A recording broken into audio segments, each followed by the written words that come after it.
A German bounty hunter and a freed slave named Django join forces to take out bad guys for money and rescue Django's captive wife Broomhilda from the clutches of a sadistic plantation owner. It's engaging, brutal, uncompromising, and ultimately unforgettable. 2012's Django Unchained. I'm Connor Eyzaguirre. And I'm Adam Johnson. And I'm Mysia Pierce-Lewis. And this is Filmgazm.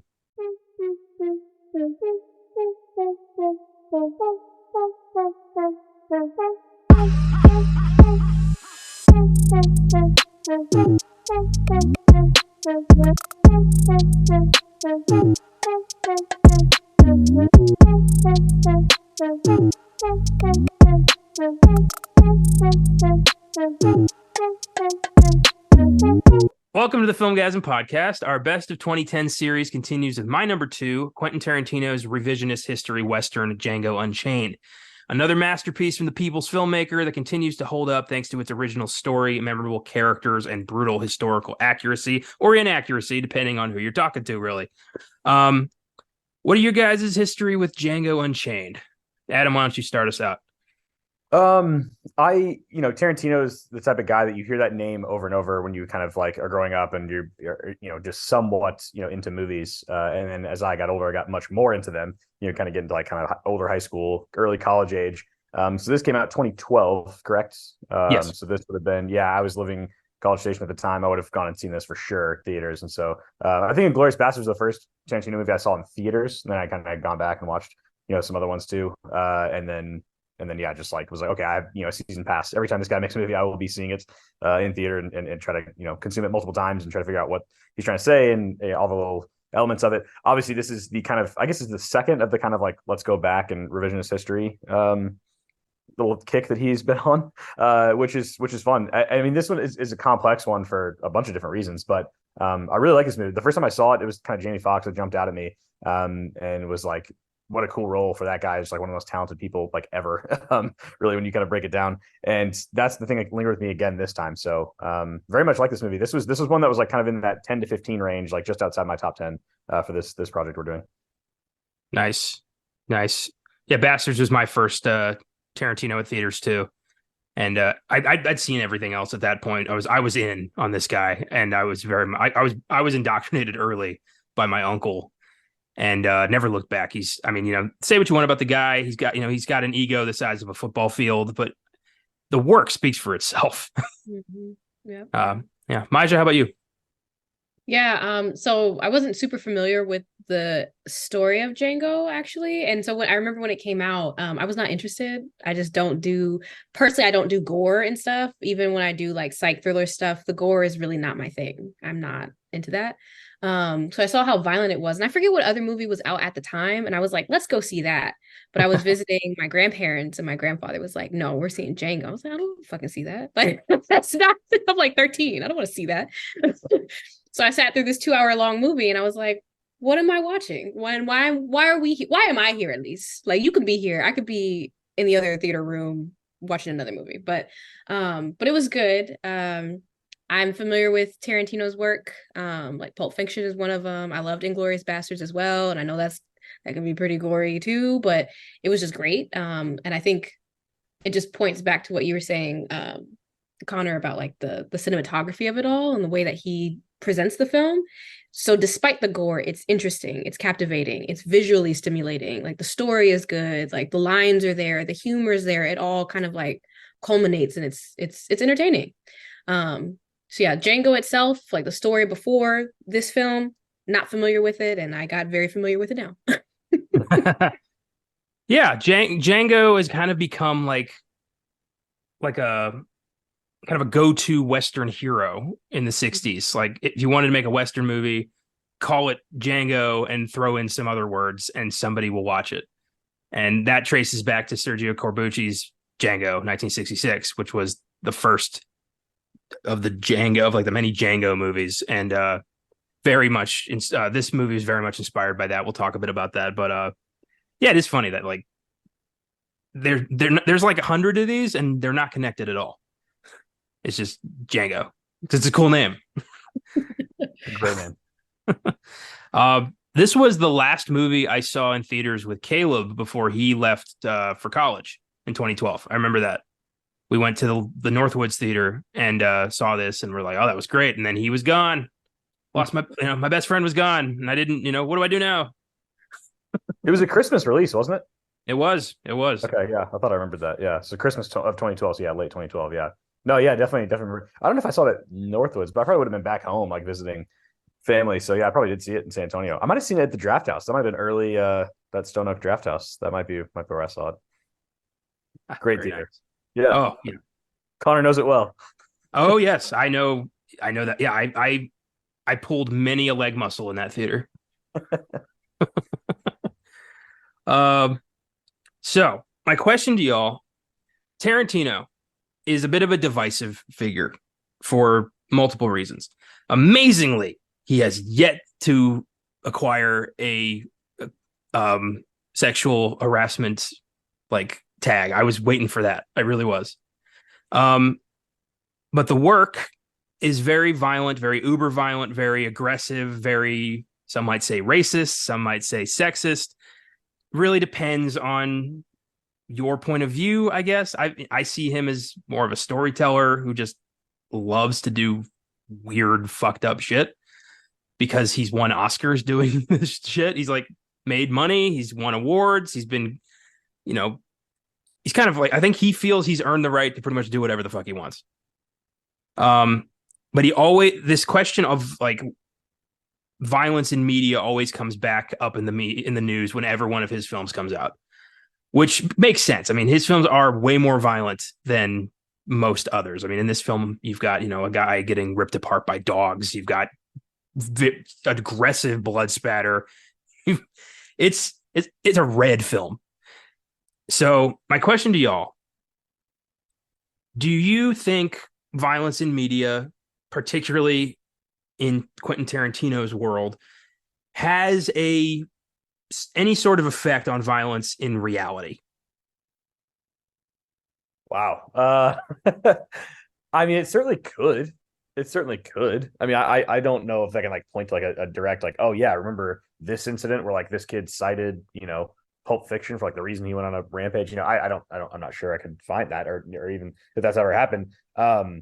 But no, I mean, I think, yeah, the human mind is very malleable. Like, I think it can be twisted and contorted based on what you're viewing. And if you don't have any sort of filter, like if you don't have any way to kind of filter that out, like I certainly think you could be affected by it. And even if you don't necessarily like want to go, commit any sort of violent crime yourself, it might play a role in the kind of like, just like dropping the value of someone's life or just like a life in general. Cause you're just like, oh, you're just like constantly seeing just like bodies hit the ground and, blood splatter everywhere. And it's like, oh, this is just like disposable, lives that I'm seeing on screen. I could see you making that, I don't know. I mean, that'd probably be, I don't know, a little bit of a stretch, but yeah, I mean, I don't see why not. Like why it would not affect somebody. But I also can see why someone could watch this and like not be affected at all, So, I don't know. I mean, I can't speak. I mean, that's pretty easy. It's pretty easy for me to filter out. Like it's pretty easy for me to watch this movie and not be like, oh man, I want to go commit that crime. Like that doesn't happen. But I could see why somebody would.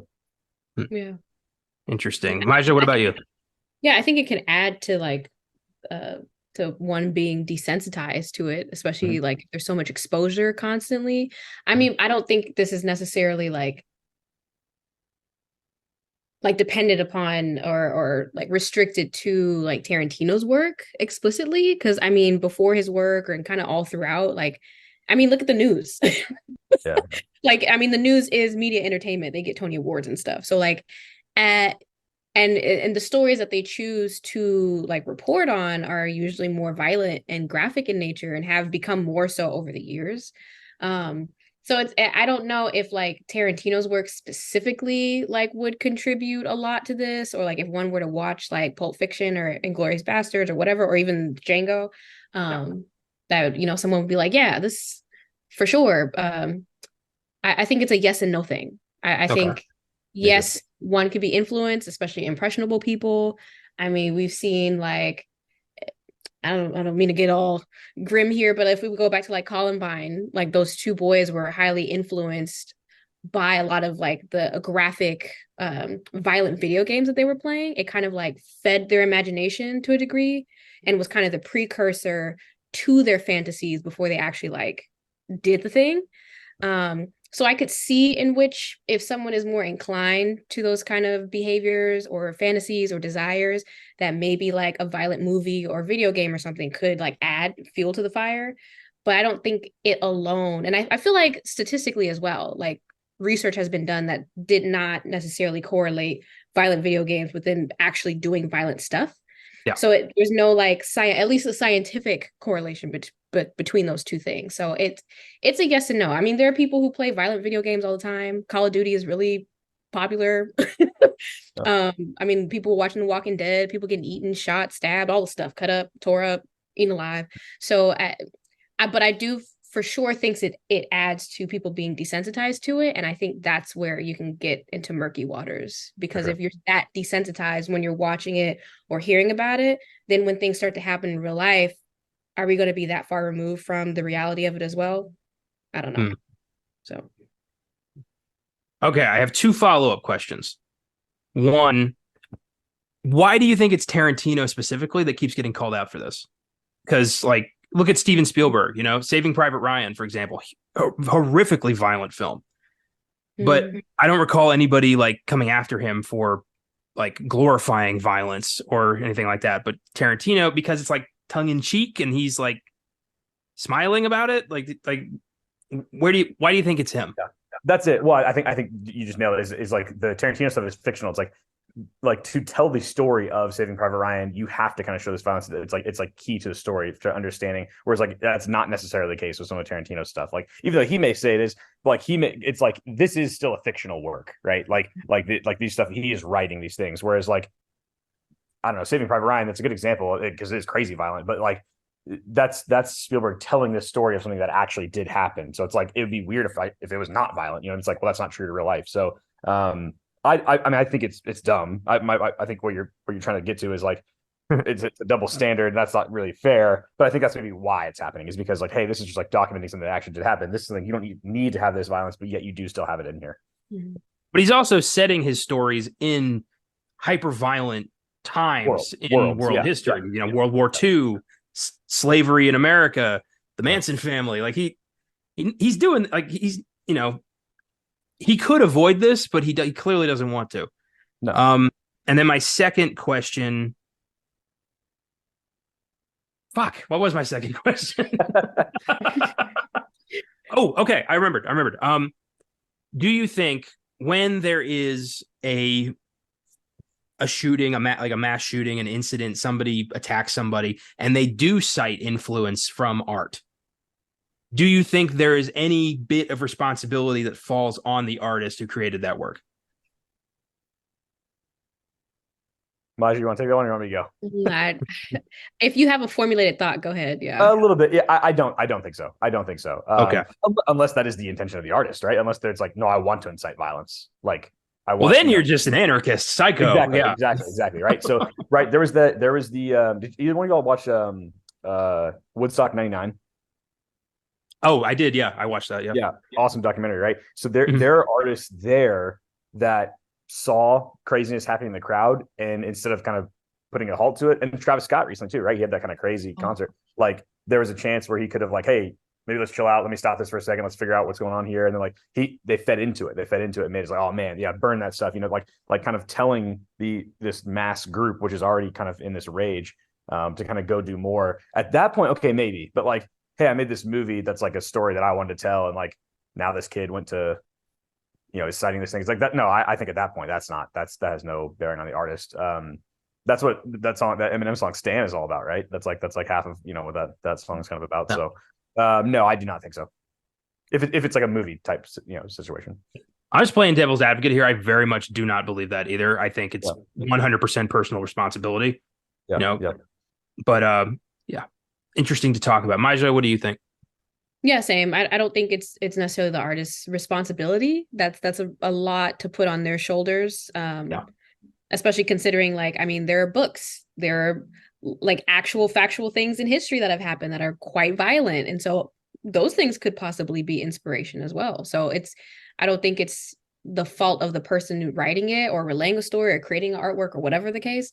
Like I said before, I think it could possibly serve as an extended fantasy for the individual who is more inclined to do the thing, or who is That's trying true. to find a vehicle to like exercise the thing that they want to do. I think that's really what it is.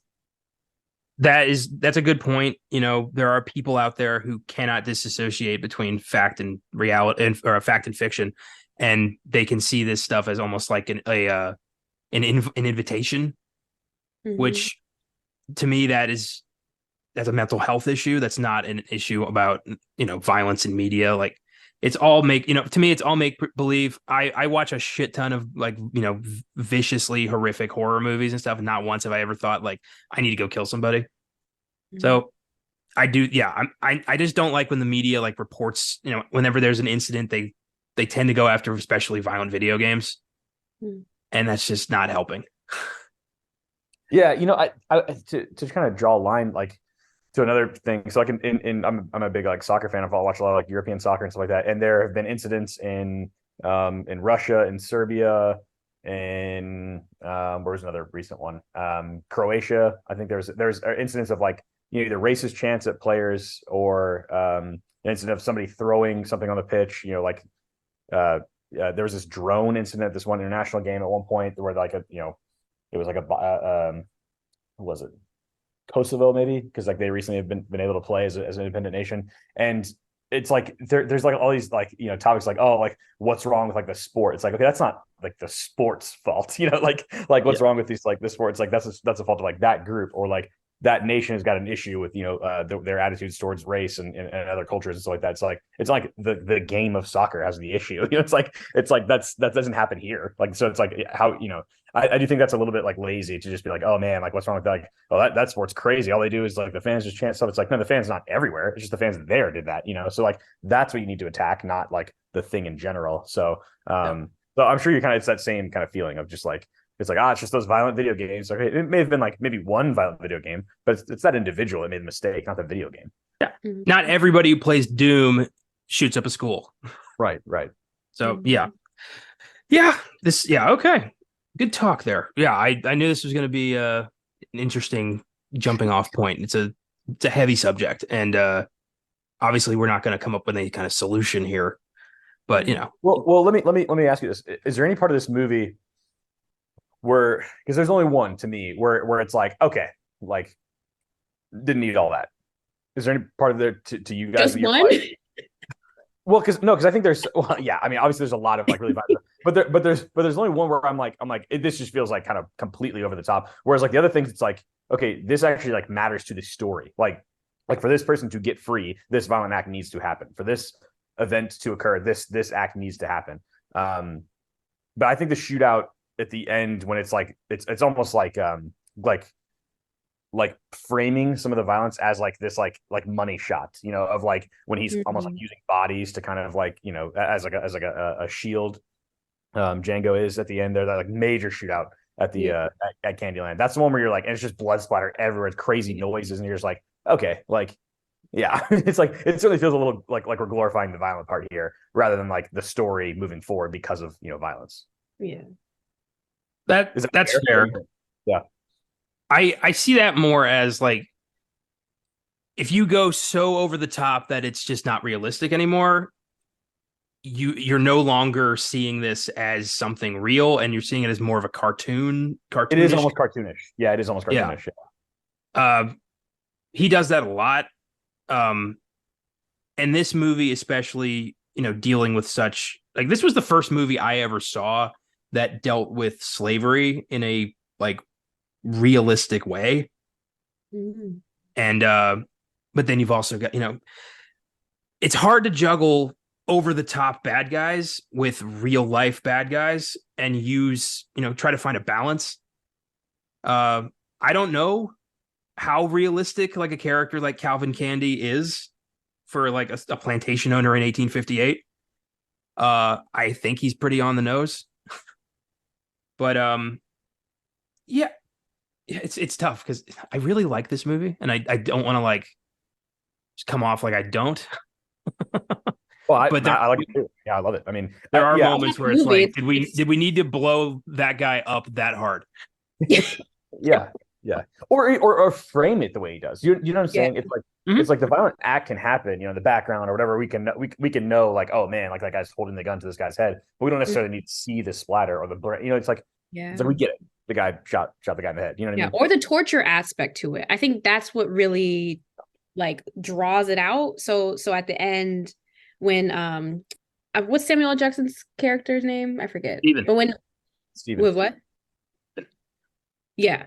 So when he's getting shot in his kneecaps and stuff, like that's pretty torturous. Or like even in the beginning, where the doctor is like just he's just shooting them and he's like screaming on the ground like in pain, and he's trying to get answers from him. So they like throughout the movie there are like these torturous scenes of like extreme violence and pain that's being drawn out purposefully, kind of as if like there is a sense of enjoyment to it, like you were saying before. So I think that's what makes it like, okay, we end this now? Like, sure, you shot him, that's great. Maybe like you shoot him, he still has something to say, and then you end it again. But it just feels so drawn out. Like there's a level of enjoyment to it. Well, That's because it's bad guys. Yeah, I think the Steven one's because like this guy, he had this coming. Like we need to make him really feel this because like he was that evil. Right.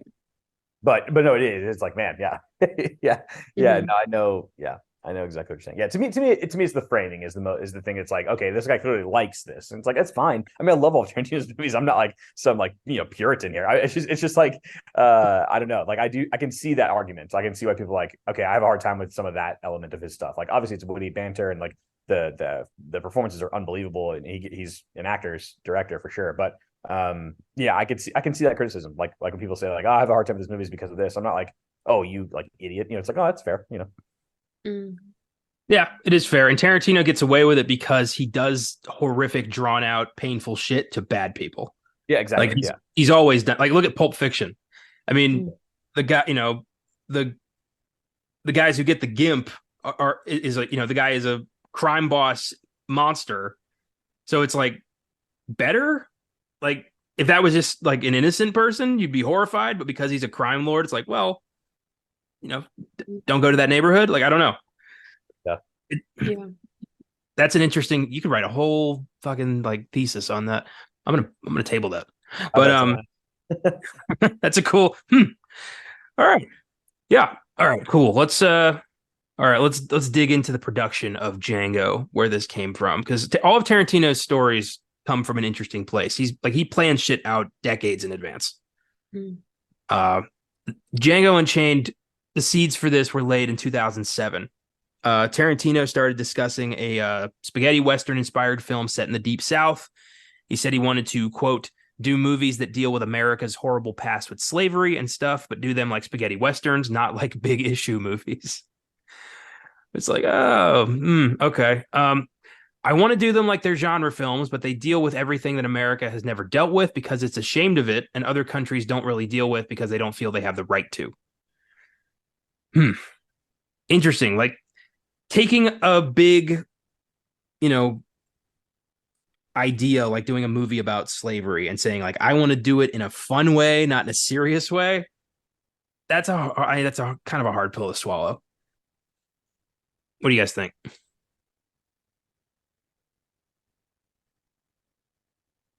Go for it, Adam. I defer. No, I did it first. So. Yeah, I mean this now gets into the whole like debate about who gets to tell certain stories, right? Which is like, I mean, that's a big one. Yeah, that's a big like topic that has a lot of tentacles to it.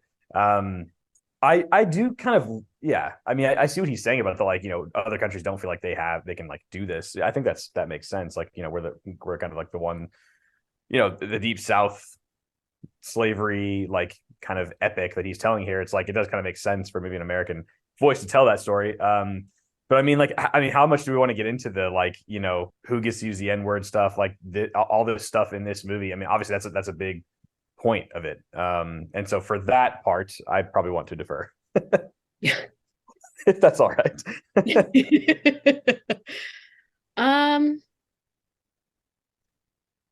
You know, it gets sticky. I think there's a lot of sensitivity around stuff like this. I mean, for a good reason. and a lot of people have varying degrees of opinions about like, oh, like the only people that should be telling the story are like Black people ourselves, you know, or people of the African American diaspora. And it's I could see why that reasoning is there, and I completely understand it, because there is kind of this exploitative nature that sometimes happens when a story is told by somebody else who may not have experienced it, but is trying to profit from it, and to a certain degree, even if it is kind of like a fictional story, like Django is. So I can see both sides of it. Me personally, I enjoyed this movie, and I honestly thought that this was a good depiction of, I mean, sure, maybe some things were exaggerated to a degree, like the extreme violence, all the bloody stuff, but I mean, seeing some of the historical components, like the Mandingo fighting, or the basically the sex slavery that was going on, or like the chain gangs and stuff, that shit was all real. The masks and stuff were all real, that they would, the metal frames and stuff that they would put on the men were real, the castration, all that was real. So for me, I think this was one of the most realist depictions of slavery in all of its atrocities. Because even there's some other movies that have been out. Well, I mean, just a year later, 12 Years a Slave comes out, which is a much more Right. serious, you know, kind of intense movie, but a very Well, similar. and also based on a true memoir of a real person too. Right. Right. Yeah. But Right. that So was also that was I think, people had a problem with that being told by a British director. Yeah. yeah. Again, I could see the issues. I could see why. There is like this like protective nature of who gets to tell this history, and how it gets depicted, and if it is depicted, for what reason, for what purpose is it? Is it to like actually bring light to what's going on, or is it to make money and to profit the people who aren't even like being represented? You know what I mean? So I think there is a lot of sensitivity around stuff like that, and with good reason. So But yeah, definitely good reason. I mean, we got into this, I think, a little bit, Connor, when we did Waves, because that's directed by a white guy. And but it was a mostly, I mean, it's not necessarily a uniquely like, you know, black story. I mean, I think there's some elements of race stuff that like they talk about and deal with, but it's not like, you know, that could be a white family. The movie would be a little different, but sticky is a great word for it, because it's like I have such complex like feelings about this, because it's like I think when we get to the point of like limiting who gets to tell what stories, that could be a double-edged sword, right? Like it's like, okay, like only you can tell this. It's like, well, then somebody might be say well, then like a black guy can't direct Top Gun when there's a bunch of white guys in it. It's like, well, that's stupid, because that's not a uniquely, you know, white story. Like there's all this kind of like whataboutism that can happen when you kind of do some of that stuff. And there are certainly stories that I believe like, hey, this should be told by someone who, you know, has either experienced this or their family's experienced this, and has more, you know, personal beliefs behind it. But I don't know. Sticky is such a good word. It's like I almost don't even know what I think about that, because it's like I'd love to live in a world where anyone can tell any story, but that's just not real life, you know.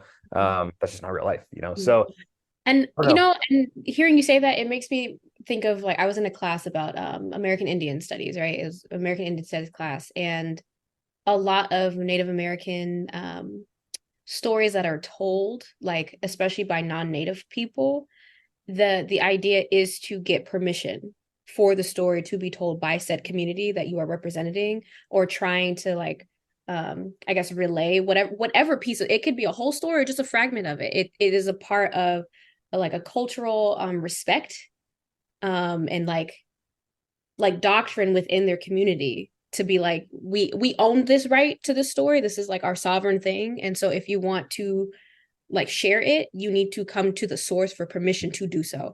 And so I think, again, challenging thing. I can see the one side where it's like, yeah, no, this should be exclusively for us to tell and us alone. But then also, I don't know, it's just so hard to really It's get tough. to the center of. But No, it's tough. It's tough. It's tough. I yeah, know. because I definitely see the side where it's like, no, this should be a story that we tell. But I also see, and then there have been so many other things that have been books, movies that have been made by non-Black people about slavery or regarding slavery to some degree, that do tell the story, and that do depict the things correctly. Well, If and it's think about it this way: historical that's helping references. that story get out there more. Right. Right. Which is like, is that not the ultimate goal? Is like shedding light on this really dark period. And if it takes multiple different types of people telling those stories, it would be weird if it was only white people telling those stories. But if it's like, hey, we're having a bunch of different angles, that's great, right? Because that's just getting more and more exposure to this really dark part of the country's history. So that's kind of where I land on that too. It's like, yeah, this should not be exclusively maybe one or the other. I do think there's some that are like very unique to a certain group that like it might be necessary for someone from that group to tell that story. But this is one that's like, it's such a big thing. It's such a a giant topic that people can tackle from different angles. So why not have one? It'd be weird if this was the only slavery movie. Is my point, but it's not. It's not. So, but yeah, I think Connor, you already said it, right? There are people that had problems with 12 Years a Slave being told by a British director. I did not think that was strange. I think sometimes the best stories can come from an outsider looking in on a people group, right? And if at least if it's told with respect, then I think that's right on. Let's keep doing that. That's pretty much where I fall on it. Is if it's treated with respect and dignity and told correctly, it should be told in that way. Whoever wants to tell that story in the way it should be told, I think should be allowed to do it, especially when it's fiction. When it's nonfiction, yeah, I think there's an argument for something there. But when it's fiction, when it didn't actually happen, I think there should be a little bit more leeway with who tells these stories. Right, and I think that goes down to cast as well, Connor. Like, because there's people who sometimes have problems like, oh, different people playing different things. Like, I mean, there's a ridiculous, let's just call it what it is, racist idea about like the new Ariel being black. And there's a lot of people like, oh, what? It's like that's enough. Like, there's no historical precedence. Like, it's just this animated movie that person has to be like, who cares what race they are? Like, that part doesn't matter. But then I think if you're telling the story of Martin Luther King Jr., it's like, well, that actor probably needs to be black. Like, that'd be very strange to not, you know what I mean? So it's like that's where like it's like even in casting too. Like, I think it's really cool, and there's like the casting, what the person looks like doesn't matter at all. So you can have like the funniest example of this. Now, Louis C.K. has his own problematic things, but I remember him casting the person in his show in Louis to play his ex-wife, and his two kids in the show are both like these like very pale like blonde girls, but he cast a black woman to be his wife, and he was just like, she was the best in the audition. Like, I don't really care that it's not like that people would be like, oh, that's a little bit weird, he's like that she just did the best job. It's like that's really cool, right? That didn't really matter like what she looked like. It's just this fictional character that's like in like 4 episodes of this TV show. That's a cool example of it being like, it doesn't matter what this person looks like, they were just the best of the job. But if you're telling the story of Fred Hampton, it's like, well, that actor needs to be black. Like, it's like, that needs to be really weird. If you're telling the story of, Ronald Reagan, it's like, well, that actor probably needs to be white. That'd be very strange if it was, if he was not, you know what I mean? Well, I agree, but even that has gotten a little weird. Like, there was, do you remember the movie Being the Ricardos? Yeah. Javier Bardem, Nicole Kidman, story of Lucille Ball and Desi Arnaz. Yeah. Javier Bardem came under a lot of fire because he's Spanish, not Cuban. Yeah. So like, it really comes down to like, you can't please everybody. No, yeah. Just, I guess, do your best. Well, and people like to be angry about things, so it's like when they find this like very small that is also true. That really like actually cares about that much and be angry about it. So, yeah. Well, it was Kidman, right? Who plays Lucille Ball? Well, she's Australian. Was, like, so it's like, are we really like, what are we doing here? Yeah, it's like, I mean, who cares if they're Australian? Like, she looks like her, she whatever, she played her. It's like, fine, I don't know. Yeah, that's weird. And Daniel Kaluuya got a little bit of that right for playing Fred Hampton. He did, yeah, because he's right? English. Yeah, I had so many debates with one of my thesis teachers over this, because I'm very much of the mindset where like, I think you can play within your national, like I think you can play within your race, but like your nationality, it doesn't really, when it comes to nationality, I think let anyone take it. And my professor was like, well, you got to address that. And I'm like, I don't think I should address it because that's not what this is about. And he's like, well, you should address it. I remember having those debates. I hated those debates because I was like, I don't want to complicate this any further than I have to. Yeah. It's like, the same word you used earlier. It's sticky, right? There's a little parts that can be a little sticky. Very sticky. Tarantino, what a guy. Gets you talking for sure. So Tarantino was writing a book on Italian filmmaker Sergio Corbucci when inspiration struck, which is likely why Tarantino called his own Western hero Django after Corbucci's 1966 Western classic, Django. Franco Nero, who plays the original Django, has a cameo appearance as the Italian slave owner engaging Calvin Candy in the Mandingo fight. He has that, the D is silent moment with our Django at the bar, which is so fucking rewarding if you've seen the 60s movie, which is awesome. I don't know if you guys have seen that. I've not. It kicks so much ass. It really does. It's great. He's just this like one name Italian hero wandering the West with dragging a coffin behind him the whole time. And you're like, why does he have a coffin all the time? And he ends up fighting these like crime bosses in this town, and he opens the coffin and there's a goddamn Gatling gun in there. Yeah. And he just like sets up and just takes care of business. It's beautiful. I love Django. Yeah, no, I don't think he ever released that book. I think he just gave up on the Corbucci book and started writing his own spaghetti Western story. Mm. He did release a book recently within the last couple of years, Cinema Speculation. And the last bit of the book is all about a man he knew growing up, a guy named Floyd Ray Wilson, who was what the hell was it? He was like his mom's boyfriend for a bit, or his aunt's boyfriend or something. He was black. He would show Tarantino different like movies and take him to different places he'd never been before. And Floyd Ray Wilson had written a screenplay about a black bounty hunter during slavery who was very similar to Django. And that script was lost to time because no one bought it. So Tarantino kind of, I won't say stole, but like repurposed some stuff from this and made Django. And he said in the book that like his biggest regret is he didn't thank Floyd Ray Wilson when he won his Oscar for screenwriting for this. Mm-hmm. And that was it made him look a little human, that bit, which I liked because he's so larger than life. Yeah. And the name Floyd Ray Wilson pops up in a couple of his movies just as like a nod. Yeah, that's cool. Will Smith was Tarantino's original choice for the role of Django, but Smith turned it down as he felt that Django wasn't really the lead character of the film. The film, big what if. Yeah, the role went to Jamie Foxx, who killed it. Smith, like, that's the most egotistical shit I've ever heard. Like, I'm not in charge, so I don't want it. Well, I'm sorry. Do you see him playing a slave? No. But no. Well, he did a movie last year where he played a slave, Emancipation.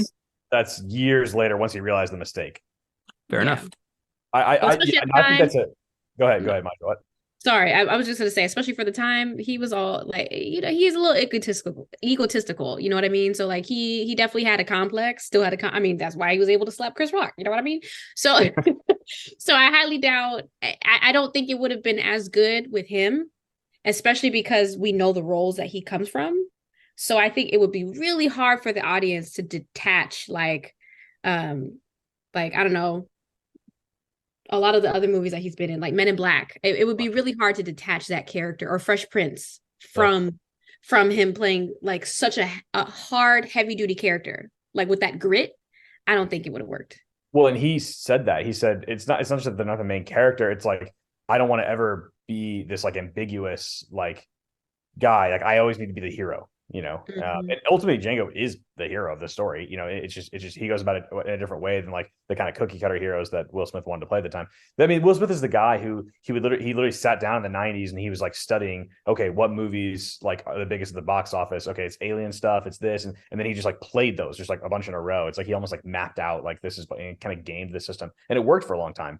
And then people got tired of it. So this, to me, this would have been a perfect role. Like if I'm, his agent, like, hey, take this, you need to evolve. Like it can't just be more of the same, more of the same, more of the same. This will show kind of like your full range. Because I do think he actually can act. He's just kind of gotten to the point where it's like just all these cookie cutter roles. And then I think he realized this mistake. And now in more recent years, he's like, okay, I got to take all these, risks and all that stuff. But it's like, it's a little too late, dude. Like we kind of like moved past you. So, and then obviously the slap thing is like, he's put him in a whole other category now. But, and the ridiculousness of like the, some of the, I don't even want to get into like some of the stuff with his, I mean, Jada Pinkett and all that, nonsense and all that. So that, I don't know, like he just, to me, that's a massive missed opportunity for him. But I'm glad he missed that opportunity because Jamie Foxx is so good. Yeah, he really was. It's interesting that like Will Smith got, has this, almost hero complex where he's got to be. It's never really in doubt that Django's the hero. I guess he's just too like messy. Yeah, because it's like what a hero in what way? You know what I mean? Because he didn't necessarily like stop slavery. His goal wasn't to necessarily help the Black people. You know what I mean? The enslaved that were there. He never had a goal of like doing this for the greater good.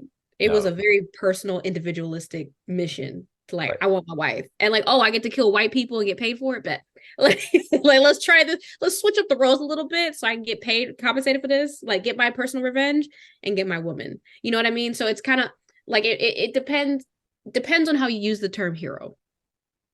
That's true. No, because he does not. Yeah, it is not. And I think that's what Will Smith probably wanted. He's like, no, I need this to be at the end, be like revisionist history, just like Inglourious Basterds. And look, I say the day slavery stopped. That's probably what he wanted that to be written like. And that's just not, I mean, to be honest, that's not that interesting, like that's not that interesting of a story. This is actually a little more human, like realistic of like this. I mean, and I think that's what the Samuel L. Jackson character represents of like, hey, like, we watch that from through today's lenses. And I'm sure it's like, I mean, it's frustrating for me. It's probably even more frustrating if you're Black to be like, dude, come on. Like it's like, you're going to do this to kind of your own. Like, this is crazy. He's despicable character, the Samuel L. Jackson one, like he really is. And he does get his comeuppance in a way, but yeah, I mean, the only three people that Django really saves are the three in that cage at the end, with the Quentin Tarantino. Those are the only three that he kind of like gives them a better life. Because he kind of like, essentially, hey, I'm gonna shoot down these guys who haven't captured and open your little cage there. But like, that's really it. Everything else, you're right. It's totally personal. Mm-hmm. And that's not really saving them. He just set them free, right? Like, from actual cave. But like, they're out there in the world. Slavery's still a thing. They can get caught. You know what I mean? For sure. Yeah. I mean, same with Django. I mean, he ends up, him and Broomhilda are two Black people in deep South Mississippi, surrounded by a lot of dead white people. Like, this is not a very optimistic ending. It may seem like one, but how the hell are they going to get out of there? Right. And honestly, even with free papers, because he did have his free papers, right? Yeah. I mean, realistically, even back then, with people with free papers, they were still getting killed. No one cared. Yeah. Because they didn't respect that shit. So take it back to 12 Years a Slave. Solomon Northup was a freedman in the North who was kidnapped and taken to the South. Yep. Like, nobody cared. Mm-hmm. It's fucking tragic, but yeah. And frankly, Jamie Foxx is a better actor. He is. He said it. Yeah. Ray was great. Collateral was great. Django Unchained was great. Will Smith has like a couple greats. Mm-hmm. I wonder if we just don't know. I mean, if Will Smith, because like he doesn't take chances like this. It's like he may have been able to do this, but yeah, I just don't. Who knows? Yeah. But you know what he did instead of Django? He did After Earth. Yeah, that was dumb.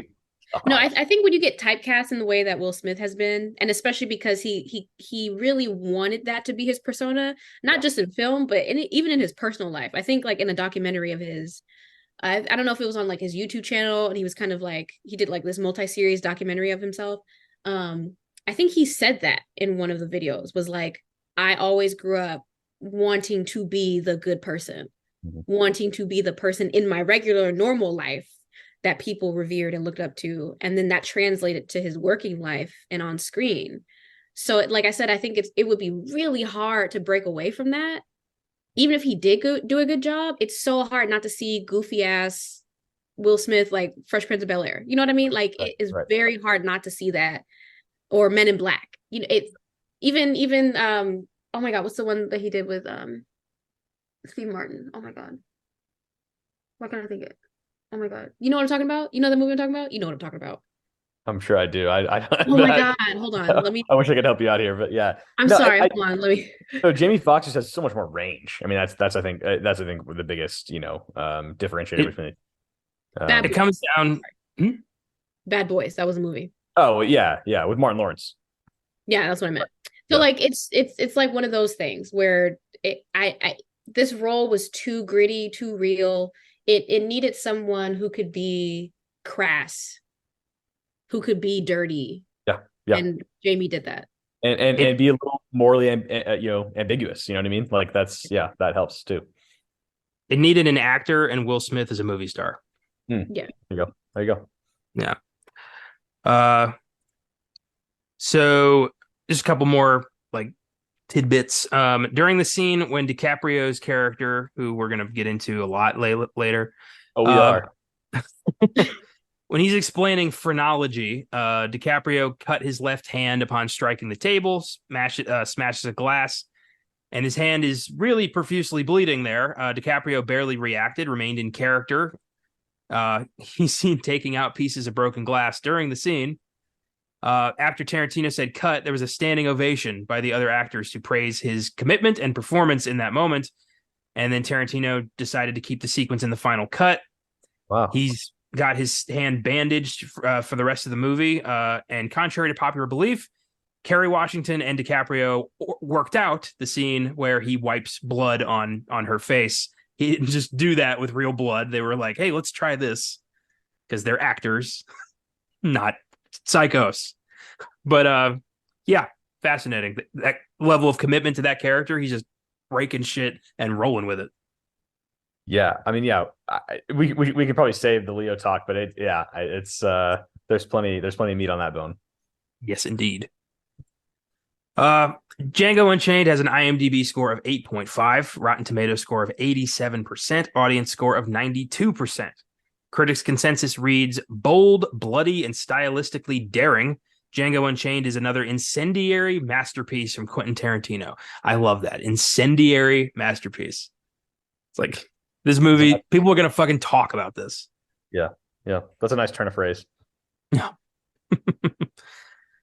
The movie was a huge hit, grossing $426 million on a budget of $100 million. It was nominated for 5 Oscars at the 85th Academy Awards, winning 2.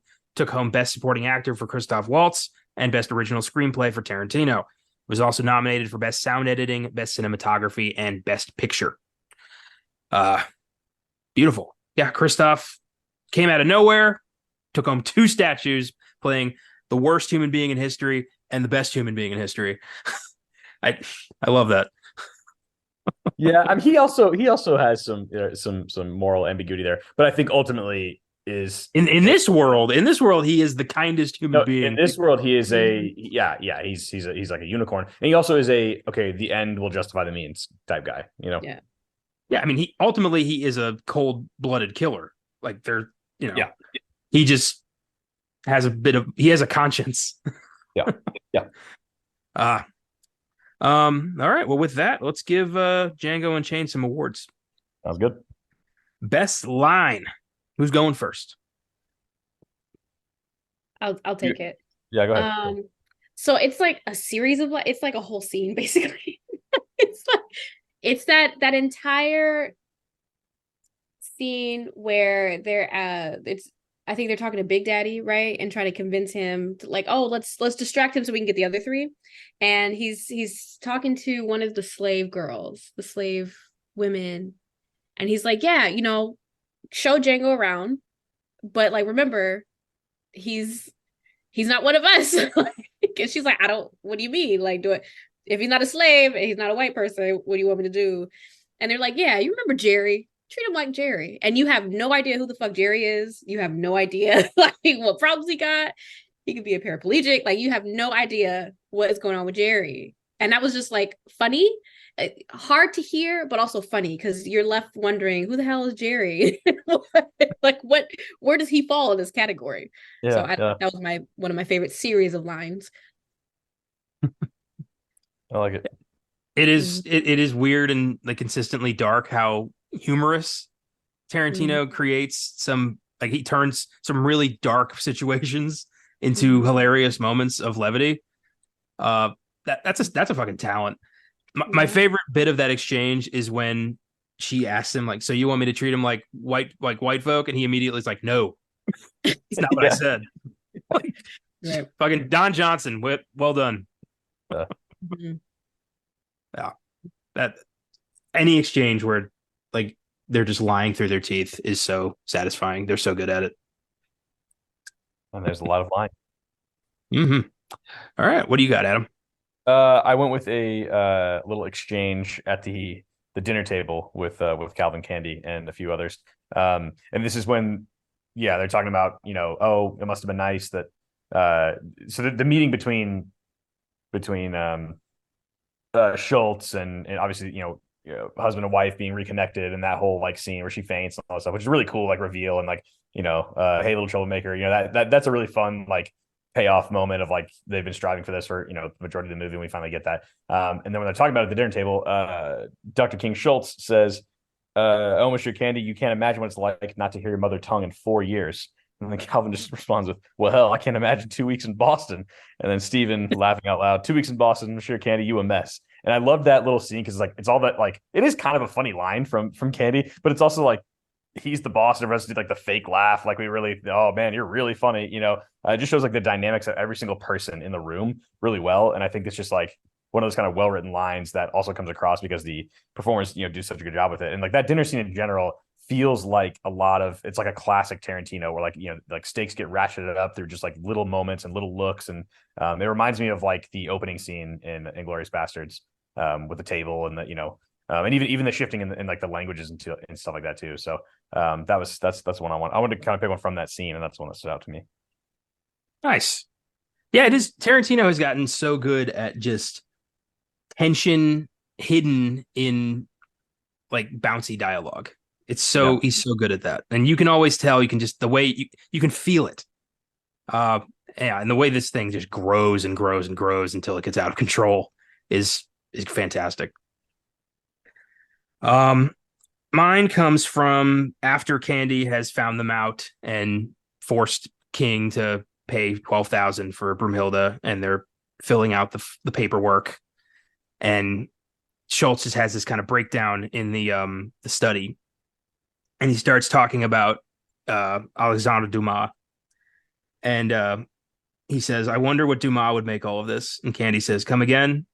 Schultz says, "Alexandre Dumas, he wrote The Three Musketeers. I figured you must be an admirer. You named your slave after his novel's lead character. If Dumas had been there today, I wonder what he would have made of it." Candy goes, "You doubt he'd approve?" Schultz says, "Yes, his approval would be a dubious proposition at best." Candy goes, "Soft-hearted Frenchie." And Schultz just looks at him and goes, "Alexandre Dumas is black." I love that because it just showcases how fucking stupid this guy is. Yeah. Is just Peckerwood idiot who has had everything handed to him his entire life. He knows nothing. He has no skill at all. He's just a sadist who thinks he's a genius. And Schultz is just like, I can't believe this fucker won. It's irritating. It's infuriating. And especially if you've read Dumas, it's like, fuck you, man. Anyway, yeah. Well, and right, it's a guy who considers himself a Francophile who doesn't even know that. He doesn't speak French. I love that. It's like, he prefers Monsieur Candy, but don't speak French to him. You'll embarrass him. Yeah. And I think that's the play with the Southern, that stereotype of the Southern ignorance that's there. It's very interesting how all these things interplay. Yep. Sure. Music moment. This is a really cool soundtrack made up of spaghetti Western theme songs and a couple of original tracks. What'd you guys go with? Go ahead, Mysia. His name was King. I love that. I think it played like a couple times throughout the movie, and it was just like it's one of those where it plays, who's in the scene. You don't even have to be watching it. And you're like, oh, something's happening. He's front and center. I don't know. It's just nice. And then it's a nice like Western, but like soulful kind of mix in there with it. So it kind of takes like a jazzy spin a little bit on traditional Western music that you would hear in older films. And I like that element of it a lot. Yeah, it's a good hero moment for Dr. Schultz when he pulls one over on the Marshal of Daughtry. Yeah, and that tune is a theme song to a movie called His Name is King from the 60s, which I got to check out. Good pick. Adam? Yeah, I mean, there's so many different types of I mean, it's one of those kind of modern movies or movies set in the past that has some modern music, which throws some people off sometimes, but I didn't really mind that. I think that actually it kind of works with like, I mean, like 100 Black Coffins by Rick Ross is in this, and it's like, obviously that's a very modern artist that has nothing to do with 1858, but that song makes sense with what we're seeing, and it actually comes across pretty well. I went with I Got a Name by Jim Croce. Great kind of old country song, and it's right after Django and Schultz like kind of basically become a team, and it's like he gets that change of clothes, and Schultz like, oh man, you look great, and it's like it's kind of like that montage of them kind of becoming a pair, and leaving Texas. And I really like that song. That song fit that little moment, I think, really well. And it's just kind of a fun old song. I think it came out like 1969. So kind of right around the time of the original Django, I guess. But yeah, the soundtrack is awesome, and the score is great. It's a huge element to this movie. Yeah, for sure. Yeah, Jim Croce's a mainstay around my house. My grandpa was a huge fan, so he played Croce for everybody. That's cool. So I Got a Name is just a great little moment of like, hey, it's working out right now. That's good. Well, and the title of the song too, right? I Got a Name. I mean, that's like it's like no, this guy, like, for someone who was literally about to be enslaved or was enslaved, like he gets his name, right? Like this guy's helped him get his name, and Django is the name, and Django is so powerful. It's like that's such a powerful name. I think that's a cool tie-in. Mm-hmm. And it's I didn't think about it like that. Say that. Just the title of that, and then the tie-in to like Django's character and stuff, and his evolution. It reminds me of Roots, and that whole scene where he's like, "What's your name, boy?" And he's like, "It's Kunta Kinte." So like there is a lot of power. There's a lot of symbolism and a lot of like depth to that element of name. Like what are we called? What do we call ourselves? And it's funny because it's just, yes, it's for Django, and I know he's fictional, but also it's like a more powerful theme that reverberates itself throughout history and real life, throughout slavery up until present day. Yeah. So just interesting. That is interesting. I didn't think about it like that. I wanted to go with the opening, Django. This is so fucking awesome and iconic and such a great song. But I decided to not do that. I went with an original song from the movie, Who Did That to You by John Legend. It's just it's so satisfying, especially the first time you watch this. You think, oh shit, like this is gonna end horribly for Django, and he gets captured and they're on their way to the LaQuint Dickey mining company, and you're just waiting for the other shoe to drop for him to get one up on these people and go back and save his wife. And when it finally happens and he blasts them all apart, and that song starts playing, and Django's revealed in the dynamite dust as this like heroic silhouette of the West, it's fucking awesome. It's like right out of a spaghetti Western. It just feels so rewarding, and especially like he's coming down on these fuckers like hellfire. And it's a great just kind of moment of, it's a calm before the storm song, and I've always liked it. Yeah. Now you hear that voice, you know exactly who the artist is, right? And you're like, oh yeah, that's a great moment. Performance. So there are options here. This is a great cast. Everyone kills it. Yeah. I'm very interested to see who you all went with. Well, I mean, Mysia can go first, but I think we should use this opportunity to, even if it's, maybe we have overlap or no, like we should just talk about the cast in general. Like at this point, like this is, I mean, we've not probably done enough of that. I mean, it's just phenomenal. So Mysia, go ahead and go, and then that'll hopefully be a jumping off point to talk about other people in the movie, because I think there's a lot of people we should highlight. Yeah. Well, I went, I love Jamie Foxx, but I went with Christoph. I feel like the first time I watched this movie, however many, like back in 2012, when it came, right? 2012. I liked his character then, and ever since then, each time I watch this movie up until recently this week, I love his character even more. I know that there's like some problematic elements to him. I mean, of course, he's a product of his time. So the scene where he's like, yeah, I didn't know that Black people like believed in marriage, like believed in the institution of marriage. You know what I mean? So it just dispels more and more of like how deeply entrenched these ideologies of Black people are, and of slaves and their capacity to be human. However, I think he did it so well. Like he played the, I'm born into this thing, so this is how I believe, but also like there's a shred of compassion in there where we shouldn't be this this terrible to human beings. We shouldn't let dogs rip these bodies apart, kind of thing. And plus all the humor that's juggled in there, he did such a great job. Like he felt like it felt like that character was plucked from that time frame and put into the movie kind of thing. And he just did a great job. It was seamless for me. Like I said, I felt a level of like compassion toward him a little bit, especially near the end. I don't know if that wasn't supposed to happen or if it was, but I did. I loved his character. I love his acting. He's phenomenal. I think he did a great job. Yeah, I agree. And there's so many layers to both the casting of him. When you pair it with Inglourious Basterds, which is the movie that follows. So it's like in that movie, right? He's playing kind of like the worst of the worst, right? Which you already mentioned, Connor. Landa, and he is just pure evil. It's like disguised in this kind of like little grin that he has, but it's like no, he is pure evil. And I think it's so cool that he's done this, and whether it's intentional or not, maybe this is me reading into it. I don't know. I'm sure Quentin Tarantino is a smart guy. I'm sure he did mean this to some degree. But to have a person who so a German actor who we have that opening scene in Inglourious Basterds where they're speaking different languages and they almost joke about like, well, like we should just speak English since we both. It's like really that's like a movie joke. It's like let's just, this would be easier for like the audience to like understand and not the reason subtitles, which is like such a smart like clever little thing. To then cast a German in a movie set, 80 years before the events of Inglourious Basterds, to be this like benevolent figure. It's a great bit of like almost like it's not stunt casting, but kind of like inverting like what we think this guy is because of that was clearly his most famous role to that point, Christoph Waltz's.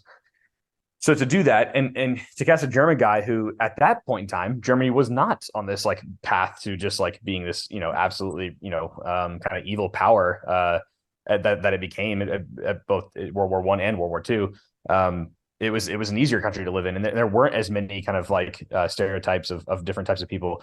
And so like to drop him in this world, I mean, he is this kind of like, oh, like I didn't realize, like you said, sometimes it's like ignorance, right? Like I didn't realize like Black people believe in marriage, but it also leads to a bunch of times where he is really sympathetic and empathetic to the Black characters because he's like, oh, like what are you guys doing? Like this is crazy. Like America's nuts. Like this is, you can see him. It's like we're using him and like this German character to show us how crazy it was at that time in this country. Especially in that part of the country. So I think it's just like it's such a smart kind of like layered thing. And the fact that we have a German character later or a woman who speaks German later in the movie to kind of have that like bit of a shout out to Inglourious Basterds where they can speak German to each other, but like really it's easier for them to speak English for our sake. Like I think it's just so smart. And he is so good. He's just so good and perfectly cast. It's like he was made to be in Tarantino movies. It's really cool that they kind of found each other. Yeah. And it's funny that you mentioned that connection between like Inglourious Basterds and this film, and kind of how he flip-flopped his characters a little bit. Because in real life, like Hitler took notes from our slavery, from American slavery to then apply that to how he was treating Jewish people and other people captured in these concentration camps. So I also think it's really funny how like both of these films are focused on these two particular moments in time that are using this one actor to flip-flop between different roles within those time periods where literally that's what happened in real life. like actually that is literally how that transpired. So I just got the connection there. It's interesting. Yeah, it's so layered. It's really smart. It's really, really smart. I remember reading somewhere that Waltz nearly passed on this. He only wanted to do this if he could play somebody entirely noble. Right. Because he just played such a draining, evil son of a bitch in Bastards. Yeah. And Tarantino obliged, and he just created the only like sympathetic, like decent white person in the movie. Yeah. Yeah. He I've read an interview with him talking about a bunch of his different roles, but this one in particular, and he was saying he had such a hard time with this role, like because he liked the character for the most part, but having to say the N-word, he had such a hard time with that he would have to take these long pauses before the takes where he would have to say that and just be like, okay, like it's just a character, like it's not, you know what I mean? Like he would have this really difficult time actually saying that, which is like it's like that's honestly like pretty cool that he's like so sensitive to that, kind of a testament to his character. No, he seems like a really interesting guy, Christoph Waltz. Like really, like what a fascinating career he's had, Yeah. He almost retired because of a lack of interest in roles. Tarantino tracks him down, gives him a crazy huge career in Hollywood, 2 Oscar wins, and he's an A-list character actor. Like, way to go. Yeah. Really Yeah. Who did you go with, Adam? I was torn between. I figured somebody would go Walt, so I was like, I'll save that for somebody else. I was really torn between Jamie Foxx and Leo DiCaprio, and I went with Jamie Foxx in the end. I just think like it rests on his shoulders. It's like this is just a very different movie if it is Will Smith or even somebody else. What was there anybody else kind of in the running, or was it kind of like Will Smith was first choice? He said no, and then went with Jamie Foxx. Is that kind of Michael Kenneth Williams was also in the running. interesting? Rest in peace, man. Yeah, Come with the King, you best not miss. That would have been a very interesting movie. He's great, but probably not a big enough star to have this make nearly $500 million. Unfortunately, that's just the way Hollywood works. But so yeah, I went with Jamie Foxx. I just think there's a lot of subtlety to the character and to the performance in general. And then the times where it needs to be big, it's big, and I think he can go kind of both directions with that. There's looks between him and Kerry Washington, I think that are really just like kind of high level stuff. And I mean, it's not a ton of dialogue. He kind of speaks in almost like this like hushed tone for most of the movie. But I love when he kind of starts feeling himself a little bit as like the partner and kind of challenges the Leo character a little bit. Like those scenes are really good. And all the other kind of like the other like black characters in the film kind of look at him like, oh man, like this guy's like he's like, if we did that, like we get those are really kind of smart scenes. And I think Fox plays those perfectly. So I went with him. But we need to talk about Leo if you did not pick Leo, Connor. Oh, I did. I absolutely picked Leo. We are well, talking about Leo. Let's go there. Leonardo DiCaprio took one hell of a career risk doing this. He was also very bothered by the character, by the dialogue, had a lot of moments where he was like, I don't know if I can do this. Sam Jackson had to give him a pep talk of like, we're just actors. It's not real. Like it's just Tuesday. It's fine. Yeah. And I can't imagine getting into the head of somebody this evil. I'm not an actor. I don't know how that works, but I imagine it hurts. It hurts a lot. And Calvin Candy, Jesus Christ. There are few characters in film who are worse than he is. He really is just the most despicable motherfucker. Yeah. And DiCaprio commits. He never did anything like this before. I think this is his first villain. Yeah. I mean, I think so. Yeah, first straight up villain. Yeah. He's played people that are a little bit, morally dubious, to use that term again. I mean, but not, just a straight up villain. I mean, he is pure evil in this. Yeah. And if he hadn't gone 100%, I think it would have killed the movie. I think it would have been a watered down. He needed to be like the white slaver personified. He needed to be just the worst person in the world for this movie to work. I mean, we meet this guy in a Mandingo fight, like watching 2 men fight to the death and like cheering him on. That's how we meet this guy. And it's such a brilliant I don't even see Leo in the role. Like it is so transformative. I've always been just in awe of his performance in this movie, like straight up. It jumped out. It jumped out more to me this time. But yeah, Mysia, go ahead. Yeah, even more so this time than the first time I saw it. But yeah, Mysia, go ahead. Yeah, I was gonna say it. He did a good job when it's so believable that you're like, can he die already? Like, can I kill him? Like, I can go through the TV and kill him myself. I think when you're able as an actor to embody that, whatever kind of character you're playing to that degree, where you kind of solicit a strong, intense response from the audience, I think you did a good job. Maybe too good of a job, but but a job done nonetheless. Do you ever have, and maybe this is part of Leo's fear in taking on a role like this, but again, I commend him so much for doing this, because it's like, it's a risk, but we're like I thought about this, like when we talked about Get Out, and Caleb Landry Jones's character is so evil that I'm like, is he actually kind of evil? Is Caleb Landry Jones himself? It's like, how does he do that? It's like, it's magic, like and look, I don't think Leo has like a bone like candy in his body, or I hope he doesn't, but it's like it's like it's so good that you're like, wow, I mean, man, how is he able to go there? He's also like, yeah, I mean, so full of shit. This character, it's just like he's just filled with just piles of shit. But he also, it's like very funny. I mean, he's yeah, I was kind of blown away. You're just like, man, Leo is so good in this. Like, it's really kind of amazing. And this is maybe the time to kind of talk about this. Like the N-word stuff, like obviously that's I guess commendable if they were like, so, like, I don't want to use that. They're so freaked out by that they didn't take on moments before shooting. I don't even know how to like tackle that part, because like that was a criticism of the movie too. It's like, oh, like he just wants to, a chance for like, have white actors say this so many times. It's like, but that is how people spoke. That is how that's how that guy would have spoken. So it's like, what are you supposed to do? Like, pretend like he doesn't say that? It's like, that doesn't make sense. So I don't know if y'all want to get into like that bit of it, but that was a controversy around the movie. I do remember when it came out. Yeah, it was. I think it does the film a disservice to act like that word doesn't exist. It is historic. I've read diaries of people from that time, and it is just full of that language, because that's how they talked. They did not view Black people as human beings.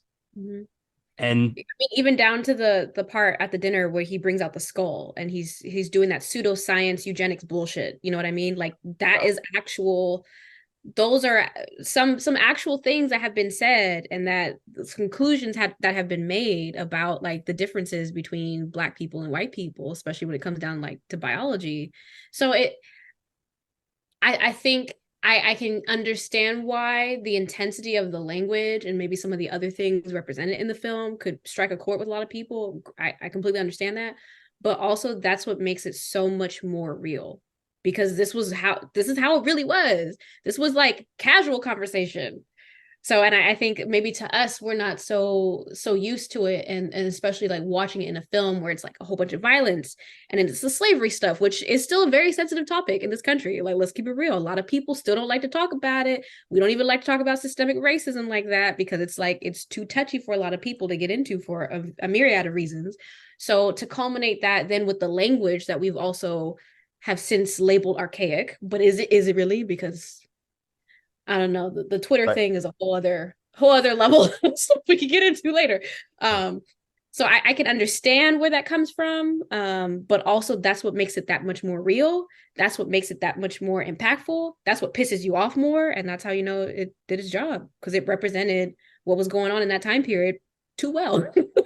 Yeah, we need things like this, and it's why people study history. It's like, it shows us like how far we have come and how far maybe we still have to go. Like it's the same reason why it's like, it's good that Germany didn't just tear down and try to just like erase all sign of any concentration camps. It's like, no, there needs to be a reminder of like, hey, this is what happens when we're not careful, when we like let some of these ideologies go too far. I mean, I've been to one of those. Yeah, I've been to Dachau, and it's totally sobering, crazy experience. Like, it's hard to even describe.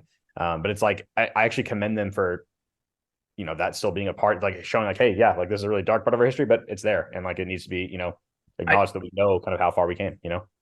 I do kind of admire Germany for owning up to it and just accepting the fact that like this is who they were at one point, and being very, vocal about this is not who we are. Here, we just keep trying to sweep it under the rug. Like, we're not owning up to shit. We never have. And that's why we can't get better, because we you got to admit that it happened before you can learn from it. And that's so irritating, especially as a historian, to just watch people act like this either didn't happen or it happened a different way than it really happened. And yeah, I like movies like this that show like, no, this shit happened. It was rough. It was horrible. And it was life. Yeah. Well, and also, and again, it's like the movie's not set in 2012. So it's like, it'd be very weird to like, obviously, you had a movie set in 2012 and these characters are saying these things like, dude, what do you like? This is weird, And I think that the Candy character is it's like a perfect encapsulation of like the attitudes kind of the time, where it's like, there's times where the way he's talking about either the slaves he owns or just kind of Black people in general, where it's almost like, it's like admiring, it's almost like fetishizing, right? And it's like, oh yeah, this and the performance aspect of it. And it's like, but and then at times, obviously, he treats them like absolute dirt. It's like the point is both are wrong, right? And like he's guilty of both of those things, like both of those attitudes of just kind of like the weird fetishization of like the black body, but then also like, yeah, but their mind is like terrible. It's like it's just so dark. He's such an evil character. It's like almost overwhelming. But Leo is just incredible in the role. Mm-hmm. I mean, but Yeah. therein again is like the reality of the situation. That's literally what it always has been, and what it continues to be is like a complete possession, domination, ownership, and fetishization and utilization of any sort of aspect of the Black body, of a Black experience, to profit from, to benefit from, to exploit.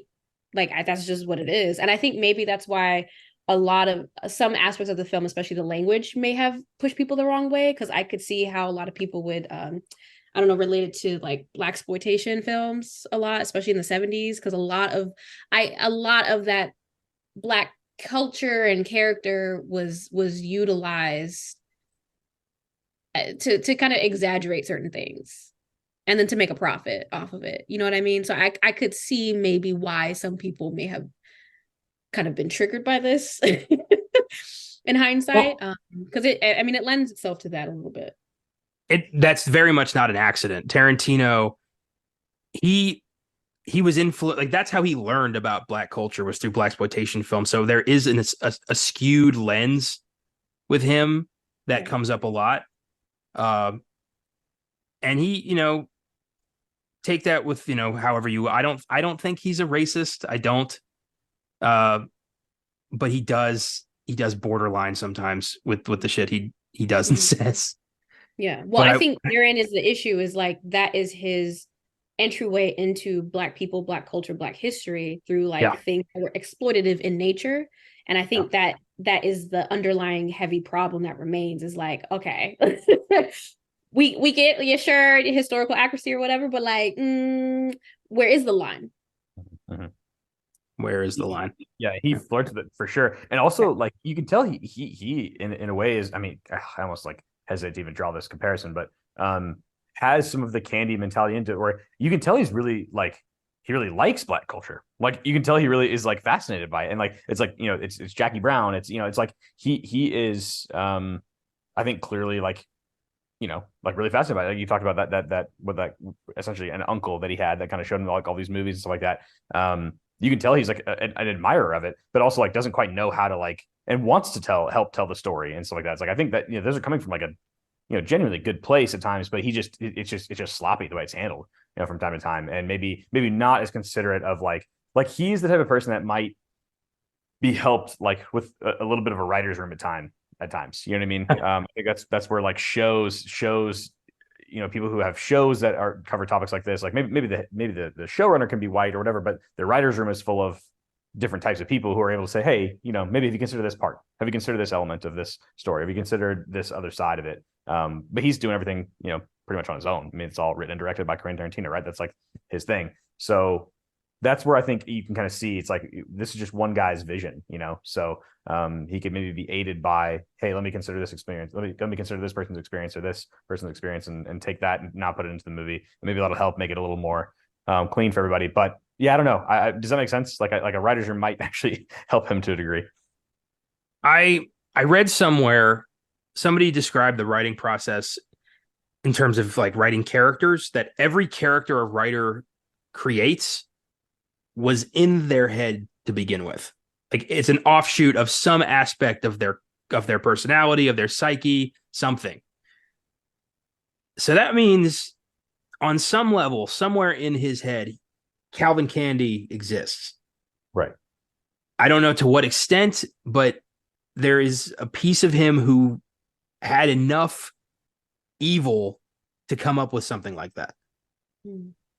And I don't know where I'm going with it. It's just something interesting to point out. But also, but enough, moral fiber to make him a villain and kill him. You know what I mean? So it's like also that Schultz and Django are in there too. Yes, exactly. Yeah. It's a complex mind, it seems. Yeah. And Tarantino is such a crazy control freak when it comes to his scripts. Like I was reading up on, he chose music from other sources specifically because he said he would never have a score, like an original score for his movies, because he can't imagine giving anybody else that kind of control over his films. Wow. except if it's Ennio Morricone for the Hateful Eight. I guess he'll make an exception in that case. But that's a crazy thing to say. It's like, no, this is my picture. No one dictates the emotions of this movie but me. Yeah, I mean, yeah, he's very clearly a control freak. There's no question about Oh, that. okay. So we all went big three. I think Kerry Washington's probably next up for me. She is electric in this movie. Yeah, just such a ballsy, badass character who just refuses to let anybody manipulate who she is and own her. I love that. mm-hmm. Well, and you know, one of my favorite. I mean, he's I don't know. Walton Goggins is somewhere between like character actor and like kind of star, but he's great in this too. And then Samuel Jackson, I think deserves a mention, and it's probably somebody we should talk about a little bit. Mm-hmm. Jackson's character is so crazily layered.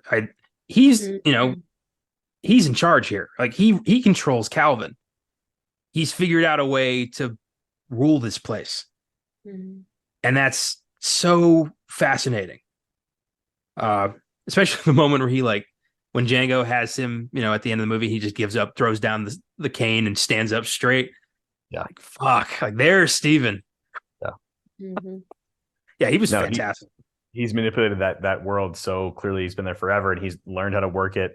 And that scene where he is sitting in that little office with him and they're peers, right? They're sitting at the same level. Like that's a really, I think, unique shot where it's like you kind of see this moment where it's Calvin and Steven staring at each other eye to eye, both sitting in this chair. He's not higher than, whereas the other times it's like he's very much the sidekick. He's standing by him at the table. He's kind of his right hand man, right? He's just to his right, like he's shot almost like overlooking, but he's always whispering in his ear, like, "Hey, what do you think? What do you think?" He's almost like this little character that's using kind of the Candy character as a puppet. And he really is like kind of the master of the house, which is like kind of inverts that again. But then it again also is why it makes him even like more evil. It's like you've got this guy's ear and you use it just for your own gain, not for the greater good, like ever. It's always for your own gain. And that's so sad. Yeah. Evil. Who else would be I want to mention the person who played Laura Lee, Candy's sister. Yes. I'm just throwing that out there because wow, that is like epitome of vapid Southern belle. Yes. The stereotype of it, at least. And I have a question: were they not having a thing? Oh, they were fucking. They were 100%. Definitely. Yeah, she got a little jealous and stuff at one point. And I was like, wait a minute. Yeah. And I think we're also like essentially led to believe that she's probably sleeping with a bunch of the fighters too. And it's like, I kind of think that's just like that's like almost like it's almost a given. But yeah, that actress is Laura Cayette. I don't know how to exactly pronounce her last name, but I haven't seen her in a ton of other stuff. But there's tons of like little kind of quick cameos. I mean, obviously you mentioned Don Johnson already, Connor, but there's a bunch of like little people like that I think are really, really fun, including Jonah Hill. Yeah, he was supposed to have a huge subplot where he like tries to marry Broomhilda, but they cut it for time, so he's just there now. That would have been very weird. Yeah. Man, cut for time in a 2 hour and 45-minute movie. That's how much more like he had enough material here for like a miniseries. He really did. He cut so much out of this movie.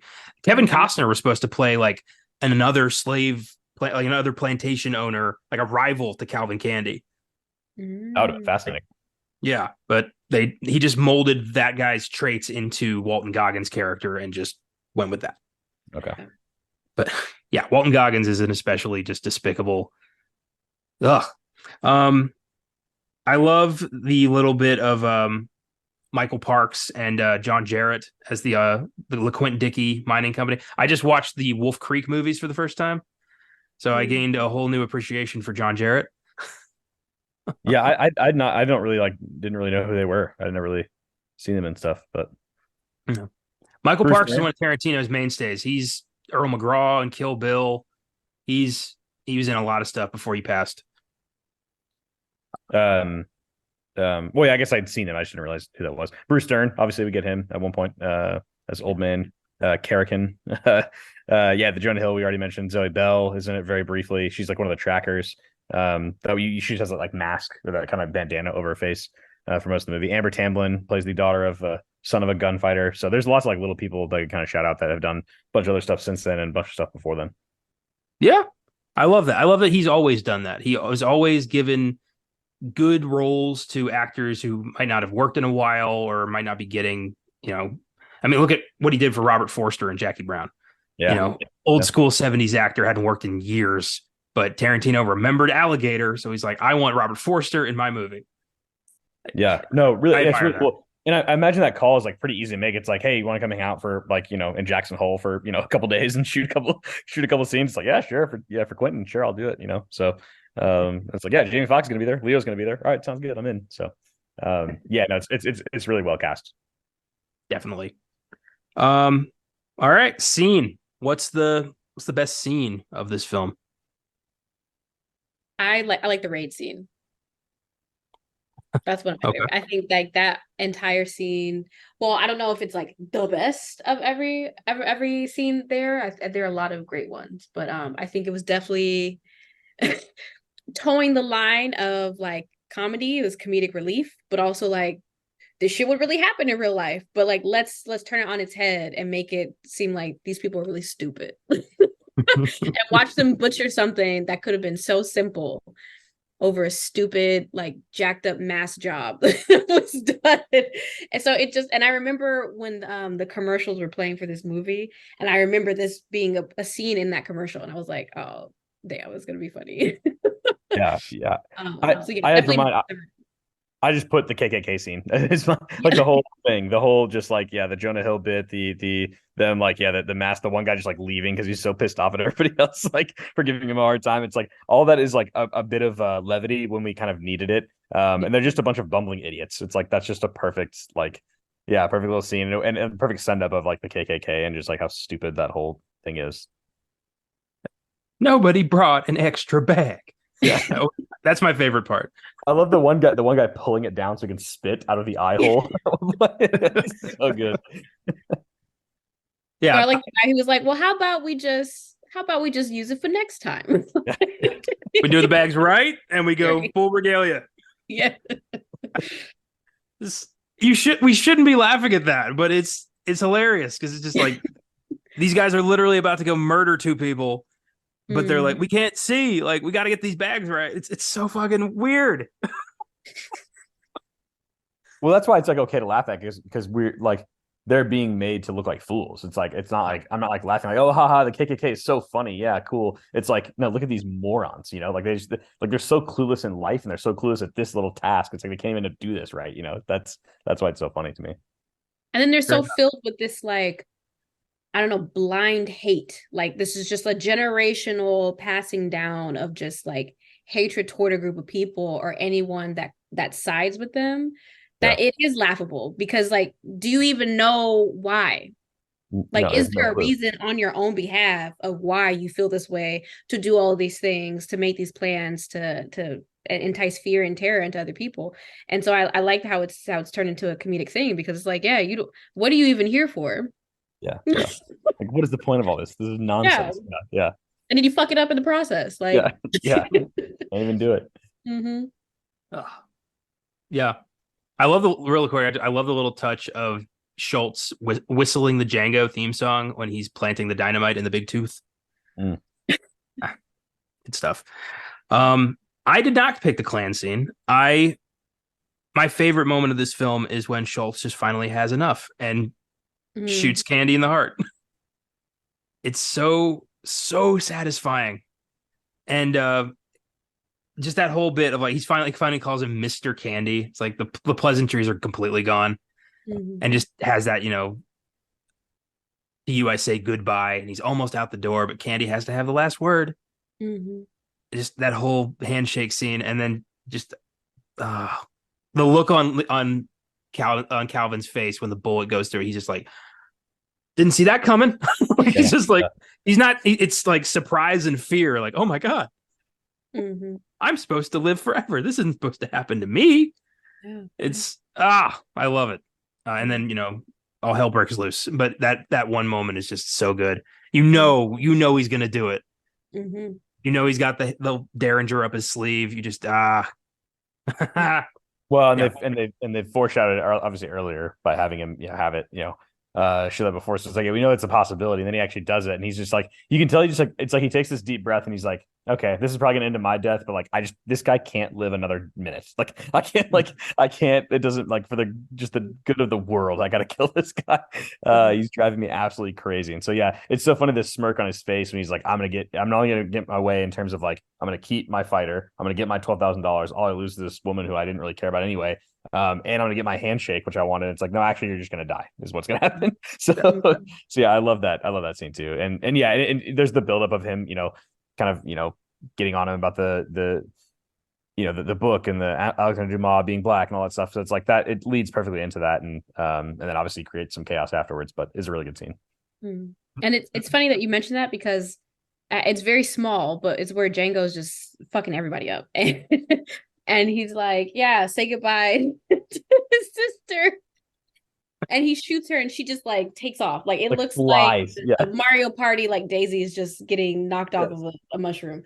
And I think that is like a perfect representation of how she was revered and treated throughout the movie anyway, in her small portrayals in the movie. Like, she is very much like discarded. Like, yeah, okay, where's my beautiful sister? And he's all over her. It's weird and creepy. And then he's like, all right, go. He doesn't act. Like, dismissed. Yeah. Yeah. Yeah. Or even the doctor, like when he's trying to see Broomhilda and she's like, oh, can I bring you? And he's like, bye-bye. And so like her going out that way is just, it's comedic because she's literally been treated that way the entire time. Yeah. It's like, yeah, run along. Yeah. It's just, I love the absolute hatred in Schultz's voice when he just looks at Calvin and goes, do you really want me to shake your hand? It's just like, read between the lines, Calvin. Like, it's just yeah. The last like 40 minutes of this movie is just gold. It's beautiful. What other scenes you all want to spotlight? Well, I mentioned it earlier with my song choice, but I love the kind of like where they kind of become partners, Schultz and Django. Like, it's like it's almost like that kind of classic getting the team together, seen in a bunch of like different movies and heist movies and sports movies and stuff like that. It's like them kind of becoming, buddies and partners and realizing like, this is going to be kind of like the tandem for the rest of the movie. We're on equal footing here. Like, you don't have to be a slave anymore. Like I like that whole little stretch. And there's also a couple shots in that stretch, like where they start to kind of travel a little bit. They're like absolutely gorgeous, like of like the mountains in the background and stuff like that. It's like, it's really like, there's some really cool landscapes in this movie. And so that little kind of bit of the movie, this is a little 10-minute segment that I really like, where they're kind of traveling around, and the horses are used really well in this movie, right? And there's even a line right at the beginning of the credits that say like none of the horses were harmed in this movie. Like, the horses themselves are almost characters, which I think is pretty cool. Yeah, Fritz. Yeah. I think the scene where they're going to Candyland and they encounter that slave that tried to run away. And it's funny because Dr. Schultz tells Django, like, stay in character. Like, we know why we're here. You're probably going to see her. If you blow your cover, like, we're screwed. So like, you need to keep it together. If you see her, like, let's hold on to this until we get through the plan, right? And in that scene, you see it switch. You see it completely flip. Django is seeing, like someone being torn apart, but that's like his daily life. So it really doesn't faze him because that is like his lived experience. So he's completely desensitized to it, and he's focused on the mission. He's like, all right, cool, whatever. Like, that person doesn't matter. I'm used to seeing these scenes. I'm trying to go get my woman. Whereas Dr. Schultz is completely coming undone, to the point where he offers to buy the slave, and that like raised some eyebrows for a lot of people. Like, why are you this white man trying to buy this useless piece of property in their eyes? You know what I mean?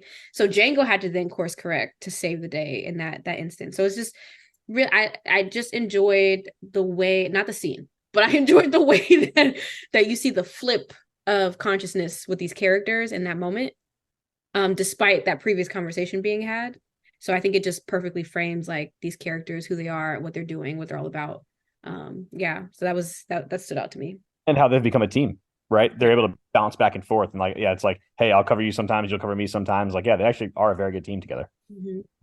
They are. My I love the touching moment of Django, finding Schultz's body in like the barn or something, and getting his wife's papers and having that Auf Wiedersehen moment. It's like, yeah. gets my heart every time.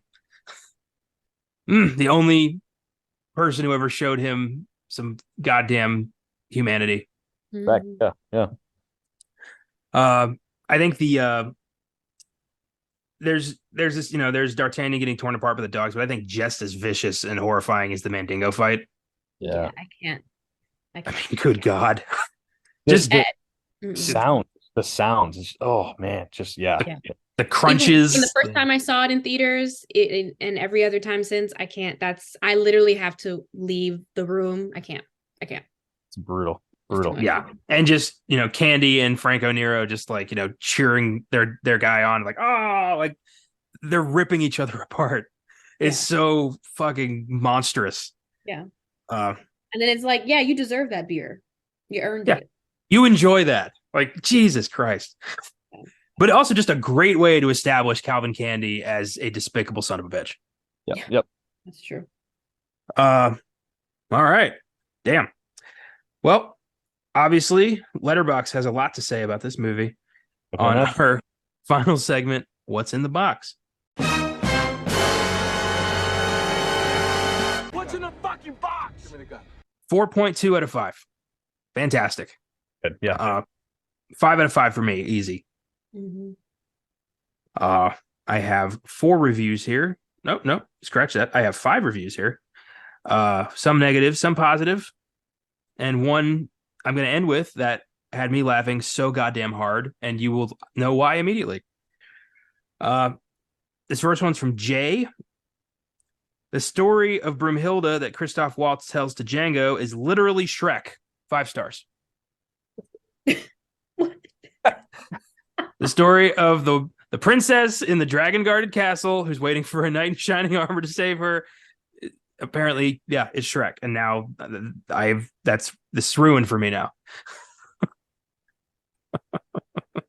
That's like weirdly true. Yeah, 10 years later, 10 years after Shrek, we get Django, the adult version. This is grown-up Shrek? Jesus.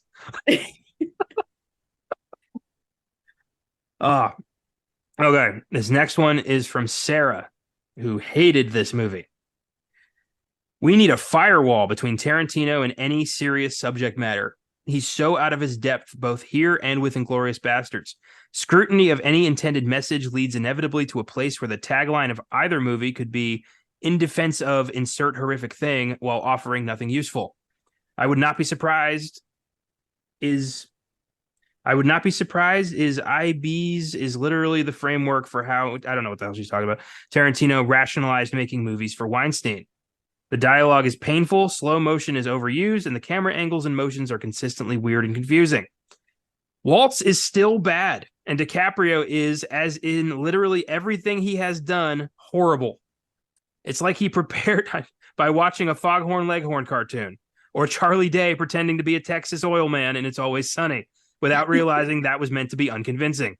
Just absolutely nothing of merit here. Half a star. A star. Nothing of merit. Yeah, wow. To just tear down Leo's entire career like that was too much. Yeah, there's some crazy takes there. There's Yeah, that was all over the place. I mean, there's a lot, Tarantino's relationship with the Weinsteins is not for today. There's a lot to unpack there. But I don't think that has anything to do with the movie's quality.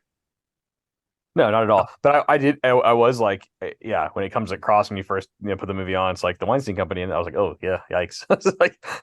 But that's before the Lord of the Rings too. Sure. That doesn't mean anything. It just means they paid for it. What's before Good Will Hunting, right? I mean, it's like, yeah. They were big. They produced some of the biggest movies ever made. Oscar winners. It's unfortunate, but yeah. This one's from Tylot Lantern. It's my birthday tomorrow, so it looks like I'll be having some of that white cake. 5 stars. spelled HWITE. It's like Stewie when he's like, Cool Whip. We will be serving white cake. Jesus. As if you needed another reason to hate this guy. Oh my God. This next one's from Lola. Crazy how Christoph Waltz single-handedly caused and ended racism in the Tarantino verse. 1 star. No, not caused. I would say he's not the Fuhrer. He's not like, yeah. That's funny. And this last one. This is from Ben Ashby. I don't know this person. This movie sucks, and Connor is an idiot for thinking that it's good. 1 star. I am probably not the Connor in question, but that had me. I was going to say, wait a minute, is this personal? It's not me, but there is a Connor out there whose enjoyment of this movie pisses this person off. That Connor character. Wow. Yeah, well, that's Django. This was an interesting one. A lot of dark shit, but a lot of fun shit as well. I knew that was going to happen. It's that kind of movie. Yeah. Interesting follow-up too to Get Out. So yeah, it just worked out that way. And that it just that's crazy. Yeah. Thankfully, we get to talk about a much softer topic next week: Scientology. Ooh. And the cause. Yeah, it's like The Master. It's like, man, that's gonna be heavy too. But no death at all. I talked to Austin earlier today, and he was like, "No, he's it'll be a little more fun than some of these." He's like, "Y'all done great." He was really complimentary of us, but he was like, he's like, it needs to be more kind of like, Philip Seymour Hoffman and Paul Thomas Anderson. The kind of like, we'll do kind of I think like a character draft and things like that. He's like, I'm gonna keep it a little more light because that movie is heavy, and we've had a lot of heavy ones. So yeah, but only if you left, right? Is there 3 more on this? Yeah, we have The Master, we have The Social Network, and we have Whiplash. Awesome. And then this project is complete. Great one to send on. Yeah. This was a blast. Thanks for listening, everybody. If you like the show, follow us on Facebook, Instagram, and Twitter at Filmgazm Productions. If you want to suggest films for us to check out, you can email us at filmgazm@gmail.com or send us a message through the socials. Check out our Letterboxd accounts for daily reviews. If you search for me at Connor95 and in my friends list, you can find the rest of the team. Check out the website, filmgazm.com, where I have a link to that letterbox. You can also find articles, trailers of upcoming films, and every episode of our show. If you'd like to become a monthly donor to Filmgazm Productions, click on the link in the episode description. From there, click on Support This Podcast. You can choose to donate $1 a month, $5 a month, or $10 a month, and all donations go right back into the show. Thanks to the entire Filmgazm team for their contributions. Thanks to Cooley Cow for our awesome theme music. Thanks to you for checking it out. With that, take it easy, keep watching movies, and we'll see you next week.